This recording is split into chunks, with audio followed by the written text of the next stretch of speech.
What up, people? It's almost the end of 2023, and it's been a lot of incredible games released this year. Some have even said that this could be in contention for one of the best years of gaming ever. And while that could be up for debate, what isn't up for debate is the fact that this is one of the best years for fans of RPGs. Whether you like action, turn-based, AAA, indie, or remakes, there was literally something for everyone. And because of that, I thought it would be fun to make a top 10 list of the best RPGs to come out this year to help people who may have missed a couple of games in this stacked year of 2023. But before I get started, I want to let people new to the channel know that I typically make videos about single-player games, and I usually focus on RPGs. If that type of content interests you and you end up enjoying the video, hit that like button to help spread the video around. Okay, now that I got all that out of the way, here are the top 10 RPGs of 2023.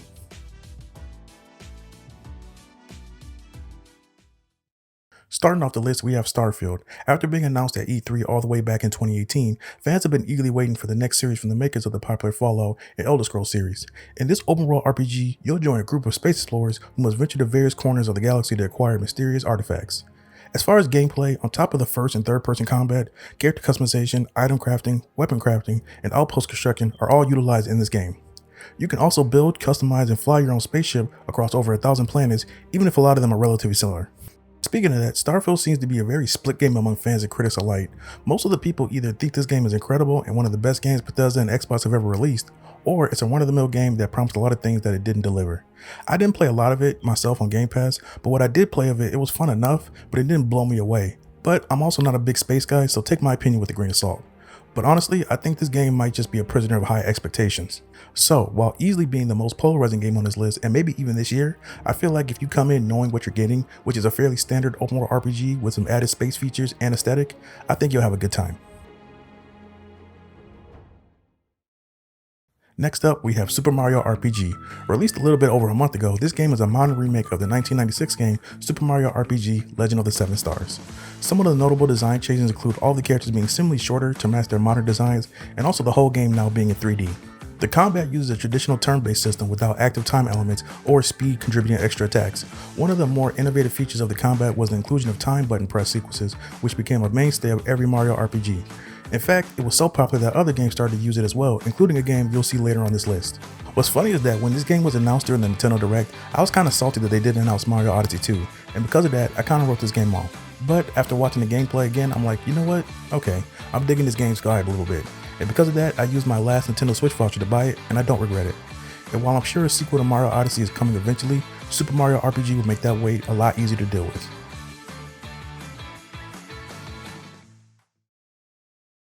At number 8, we have Fire Emblem Engage. Released in January, this strategy RPG is the 17th entry into the Fire Emblem series. When it comes to gameplay, most hardcore Fire Emblem fans will tell you that it's just as good as it's ever been, and that's because of the weapon triangle mechanic. Unlike in Fire Emblem Three Houses, the weapon triangle returns with the popular rock, paper, scissors format of swords over axes, axes over lances, and lances over swords. However, a new little wrinkle to the mechanic involves the introduction of fist weapons, which have the advantage over magic, bows, and daggers. The maps, in my opinion, are also more well designed, and the variety of the maps are also great, as very few maps look similar. Engage goes back to the old formula of having one focused story instead of 3 or 4 different story paths. While I prefer the multiple story paths like Echoes, I feel most people prefer this more linear narrative. A common criticism with Engage from Fire Emblem fans is the designs of the characters, specifically the main protagonist. A lot of them feel that the designs and overall aesthetic of the units are too bright and cartoony, and it's hard to take a story depicting war seriously that involves them. While it doesn't bother me, compared to characters from previous entries, the new designs could be off-putting to some. Maybe look up some pictures and decide for yourself. This is one of the games I played the most this year, and I currently have about 65 hours in the game, with a couple of chapters left to play. I'm a huge Fire Emblem fan, and what I noticed when playing Engage was how much I like the more linear and streamlined format to the levels. It feels more akin to the 3DS games as opposed to Three Houses. Now, don't get me wrong, Three Houses is still my favorite Fire Emblem game, but I might prefer Engage's more linear approach over Three Houses' social stuff at the monastery. The consensus with Fire Emblem Engage from people who loved it or hated it is that the gameplay is probably as good as it's ever been, while the story is noticeably weaker than that of Three Houses. So, if you're looking for that old school Fire Emblem gameplay and can overlook an average story and some questionable character design choices, then I think Fire Emblem Engage could be a lot of fun, especially for newcomers to the franchise.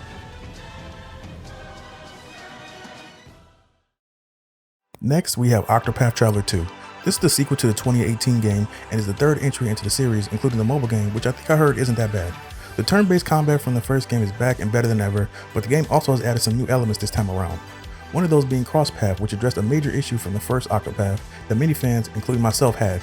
To give a quick explanation, the first game had a problem where none of the 8 characters interacted with each other much while playing, and the issue was very glaring, at least for me. Thankfully, Cross Paths, which are side stories involving 2 of the 8 characters, now exist, and we can see some of them bounce off each other, which will add to the immersion. Other things like day and night cycles, latent powers, which are kind of like new finishing moves, and quality of life additions such as more voice acting really upgrades the overall package of this sequel. Despite not garnering the same attention as the previous entry, Octopath Traveler 2 has been heavily praised from fans and critics alike. Most who have played it said that the game improves on almost every aspect of the first game. The combat, music, and HD 2D art style are held in high regard, and I've heard many JRPG fans say this is their personal game of the year. Thankfully, you don't have to play the first game in fear of missing out on the story beats, so if you're in the market for a turn-based JRPG with gorgeous pixel graphics, there's very few better options than Octopath Traveler 2.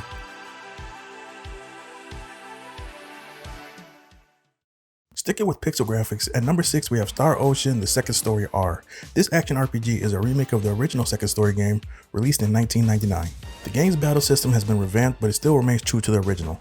Players can form a party of up to 4 characters to engage in fights using special arts and symbology spells. You'll be controlling one character while the other 3 will be controlled by AI, but you can give the other 3 strategies to follow to help assist you during battles. Battles are initiated by touching enemy symbols in the overall inn and dungeons, which are represented as ghastly mists and come in 3 different colors to signify their strength, with green being for weak, purple being for normal, and red being for strong. Somewhat similar to RPGs like Persona or the Tales games, if the player approaches the enemy from behind, they'll gain the advantage and all the enemies will be temporarily stunned. But if an enemy clashes with the player from behind, the player party will be dazed instead. Players can also perform chain battles, which allows them to link enemy parties by gathering multiple enemies in the overworld or dungeons. You'll then be put against waves of enemies, which will result in increased reward multipliers. The game has been loved by new and old fans alike, with a lot of praise going towards story, music, combat, and many quality of life improvements. While I'm typically more of a turn-based RPG fan myself, if you're a fan of action RPGs or JRPGs, Star Ocean: The Second Story R is definitely worth the investment.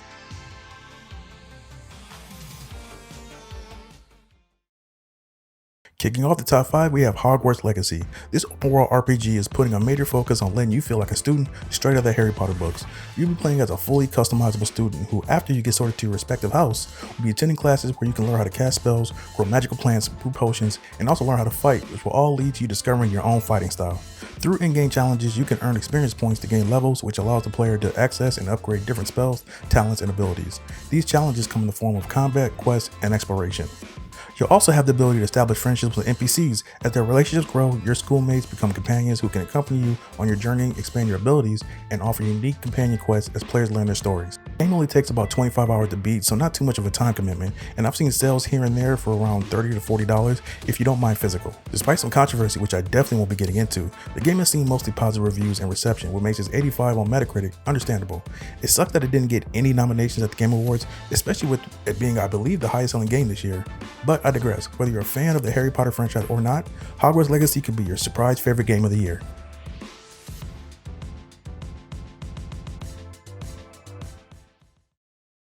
Next on the list, we have Final Fantasy XVI. Aside from being the first Final Fantasy game to have an M rating, this is also the first one to be a true action RPG, as all battles take place in real time and there will be no turn-based combat at all. In 16, you'll take control of protagonist Clive Rosfield and a rotating party of companions through the continents of Valisthea. Combat takes place in the same area players navigate, entering battle once the enemy sees the party. Clive is the only controllable character, with other characters being AI controlled and have their own attack and magic abilities. Another common companion is the dog Torgal, who responds to Clive's commands to perform special attacks or heal.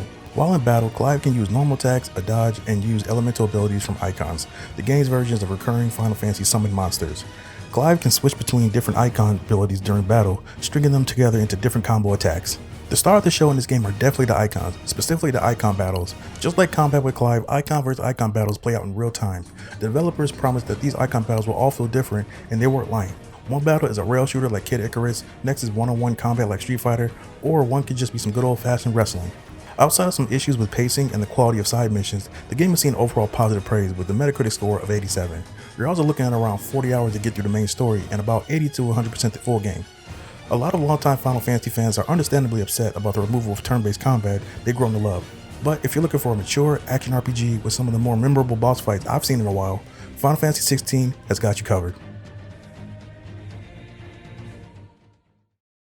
At number 3, we have the winner of Best Independent Game at the Game Awards, Sea of Stars. After releasing the popular action platformer The Messenger back in 2018, Sabotage Studio decided to move over to RPGs. This turn-based RPG is a love letter to classic games like Super Mario RPG, Illusions of Gaia, and probably the biggest influence, Chrono Trigger. Everything down to combat, story, exploration, and music was built with this old 16-bit era in mind, and you can see it when watching or playing the game. Speaking of combat, just like in Chrono Trigger, Sea of Stars has no random encounters, and instead, the battles start right when the interaction begins as opposed to transitioning to an alternative battle screen. While I don't mind random encounters, probably because I grew up playing a lot of Pokemon, I like seeing the enemy that way I can avoid or confront them at my own leisure. There were a couple of times where I was low on health and couldn't afford to do another battle, and seeing the enemy helped me skirt past them until I got to a place to set up camp. Also, similar to Super Mario RPG, time hits are a major gameplay mechanic that's utilized. Every single action can be improved to deal more damage, heal more, or have some sort of additional effect, which is typically done by pressing action right before an action finishes. While the timing is pretty easy with most characters and moves, I still have some trouble with the timing on some combo moves and specific character specials. The playable characters all do a secondary strike when the timed hit is executed properly during their regular attack, potentially breaking additional locks. Speaking of that, I also want to talk about spells, specifically spell locks. Various enemies can begin casting spells which will display both a number of locks and a timer. Each of the enemy spells have a specific number of locks associated with it, and those locks have icons of them representing the type of damage that must be used to break them. Breaking locks lowers the power of a spell, and breaking all the locks will cancel the spell completely. Breaking locks will grant a significant amount of CP as well. The timer represents how many of the party members' turns must pass before an enemy casts their spell. Because this measures turns, enemies can act in between the party members. Sea of Stars has been a massive success since release, with it reaching 100,000 in sales after day one and selling over 250,000 as of right now, and it's all deserved. Even though I haven't finished the game yet, I'm about 20 hours in, and this is easily one of my favorite RPGs of the year, outside of the remaining two on the list. One of the things that's most impressive to me is that there isn't really a glaring weakness in any aspect of the game. Everything is just solid. The story has been good so far, the combat is really fun and rewarding, the music is incredible, and the pixel aesthetic is gorgeous. Some people don't like the fact that there isn't any grinding, but I'm not one of those people. Sea of Stars is a shining example of what a group of talented and passionate people can do even without a AAA budget. So, if you're a fan of turn-based RPGs, you know what? I take that back. If you're a fan of RPGs period, do yourself a favor and pick up Sea of Stars. And just missing out on the top spot at number 2, we have Legend of Zelda: Tears of the Kingdom. Since I've been playing a decent amount of this game, I'm just going to talk about why I've been enjoying it so much. Open world RPGs are my favorite type of RPGs because there's nothing I love more than seeing different areas and just discovering things at my own pace and on my own terms. And after a short little intro to get you up to speed, the game gives you 4 main checkpoints to move the story along, but after that, you're on your own, and I love that. Whether it's a cave, a monster camp, a new village, or some new armor, Tears of the Kingdom excels at heavily rewarding curiosity. I know I'm really enjoying a game when I forget what the main quest is about because I have like 10 or 12 other things I want to do before I get back to it. The last couple of games I can remember having a similar feeling to that is Witcher 3 and Horizon Forbidden West, so this game is in amazing company. The giant open map the game pushes you in, plus the new abilities that allow you to move objects, travel through buildings, and fuse weapons, all just adds to the freedom you have while also making your playthrough unique and personal to you. I'm also really enjoying the side quests in Tears of the Kingdom. As most people who have played an extensive amount of RPGs know, side quests in a lot of those games boil down to either fetch quests or simple monster slaying missions. And while Tears of the Kingdom isn't devoid of that, the characters and stories you get from a lot of these quests more than make up for it. I'm currently at about 65 hours played, and I can say it's a good chance Tears of the Kingdom will end up being in my top 10 all-time favorite games. It's on the list of Persona 5, Borderlands 2, and Witcher 3, where it's really hard for me to stop playing it, and this is coming from someone who isn't really a big Zelda fan. I could keep talking about how much I love fighting new gear, how much fun doing shrine puzzles are for me, or how the weapon fusing has made me seek out combat much more than I did in Breath of the Wild, or in most games, but we have one more game to get to, so I'll wrap this up. If not for the final game on this list, this would have been number 1 and it wouldn't have been close. Legend of Zelda: Tears of the Kingdom is easily one of the best and most rewarding games I've played in the past couple of years, and while not flawless, if you haven't gotten around to this game yet for whatever reason, you're missing out on one of the closest things to a masterpiece in gaming that I've seen in a very, very long time. With this being such a stacked year when it comes to RPGs, before we get to number 1, here are some amazing games that just missed out on the top 10 list.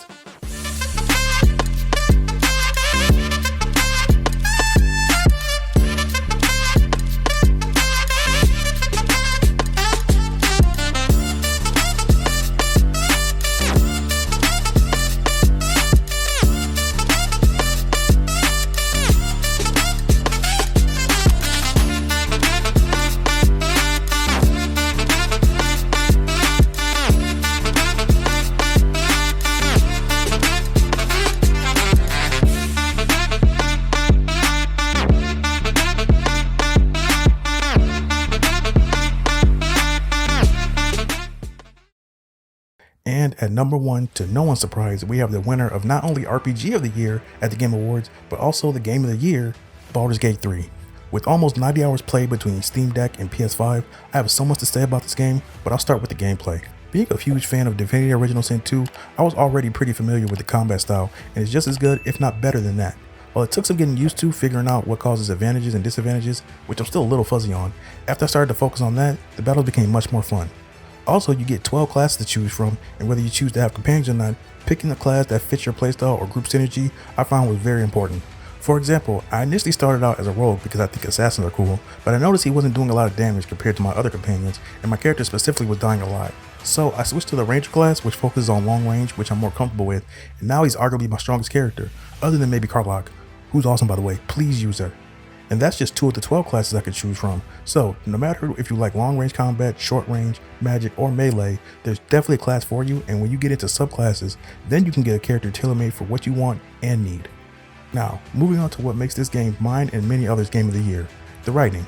Like I mentioned in the Zelda section, I'm a big fan of well done side missions, and Baldur's Gate 3 is up there with some of the best I've seen in the game in a while, maybe since Witcher 3. I'm a couple hours into Act 2, and so far there hasn't been a mission I could think of that was a fetch quest or just felt tacked on just to boost playtime hours. They all feel well thought out, and the way some of your decisions in those side quests weave into the main story is incredible. Speaking of choices, I love how your choices and decisions affect so much in the game, whether it's what missions you have access to, places you're allowed to go, or if an NPC or companion will join or betray you. And while we're talking about companions, there were so many times where you had to make a choice and there was no way that all 3 of your companions were going to like the decision. And I love that. There's no easy choice or right choice, it's just your choice. Whether it's story, combat, or exploration, this game is the definition of freedom. There's so many different options and solutions to issues that it'd be hard to have the exact same outcome to a mission as someone else. It's no fluke that Baldur's Gate 3 has sold 22 million copies to date and took home 6 trophies at the Game Awards, including Game of the Year. The amount of time, talent, and effort that went into making this fantastic RPG hasn't gone unnoticed, and if you haven't picked up this game for whatever reason, you quite possibly could be missing out on one of the best RPGs ever made.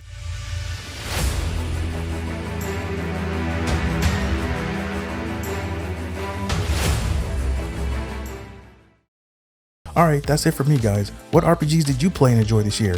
Even if they're not new, let me know in the comments. Thank you so much for taking the time to watch my video. If you want to see more videos I've made about RPGs, the playlist will be in the description, pinned comment, or you can just click one of the links on the screen. And as always, don't forget to like and subscribe to keep up with the channel. Later.